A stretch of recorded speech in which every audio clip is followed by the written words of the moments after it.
Cicero, Epistulae Ad Atticum, Episode 9.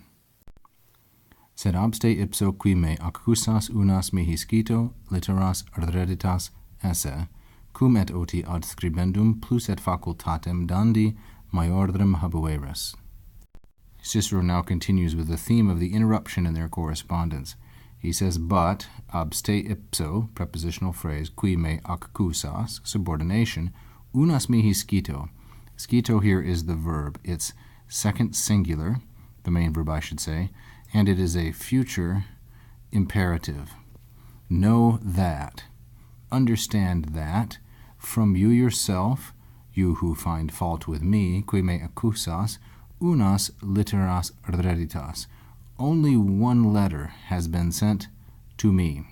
Mihi is masculine, singular, and dative, referring to Cicero, of course.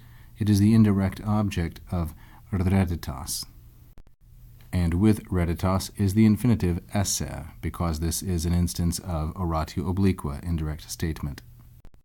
So if we were to reword this in an English word order, giving it an enodatio or untangling, we would begin with scito. Know that, litteras, that's the subject of the indirect statement. It's modified by unas. Know that one letter, esse, redditas. So esse is the infinitive, an indirect statement, and redditas is the predicate of litteras, connected by esse. Know that one letter has been returned. Mihi, to me, and then we can pick up the relative clause, the prepositional phrase, obste ipso, which introduces the relative clause, has been sent by you yourself. Because redditas is a perfect passive infinitive with esse, it can take this ablative of agent, obste ipso, and so it does, by you yourself. And what kind of a te are you? You are a qui me accusas, you who find fault with me. Now we have the subordinate clause introduced by cum, which has habueris as the verb. Habueris is a perfect subjunctive built on the third principal part of habeo habere, second conjugation verb, and I believe that cum here is concessive, and thus we should translate it as although. Although you had both plus oti, more leisure for writing, and you had facultatem maiordrem, a greater opportunity of giving, that is, of handing over and sending letters.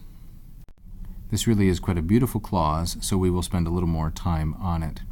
Oti is neuter, singular, and genitive.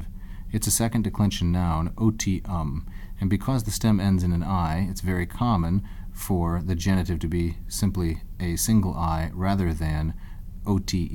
Though they have the same meaning, authors often preferred to drop that final I in the genitive singular. It's a partitive genitive with plus.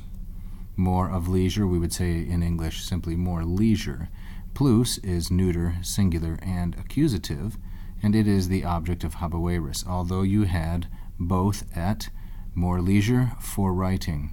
Now this form ad scribendum is a gerund, a verbal noun with the preposition ad, and it shows purpose. It is therefore neuter, singular, and accusative. Gerunds only occur in the neuter singular. You had more leisure for writing, and you had, and now Cicero varies the construction. He doesn't use another ad or something like that to show purpose. He simply has a noun, facultatem, which is the object of habueris, feminine singular and accusative. Notice then how both of the objects of habueris, plus and facultatem, are right in the middle of the clause and they are juxtaposed. And on either side of them is a gerund, scribendum and dandi, although the gerund forms are different in case and they have a different purpose. And then completing the clause is maiorem, this comparative adjective modifying facultatem.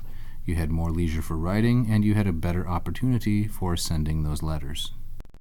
If the student wants to learn more about gerunds and partitive genitives, they can do no better than to turn to the Latin grammar of Gildersleeve and Lodge. This is the 1903 edition, readily available in PDF, public domain.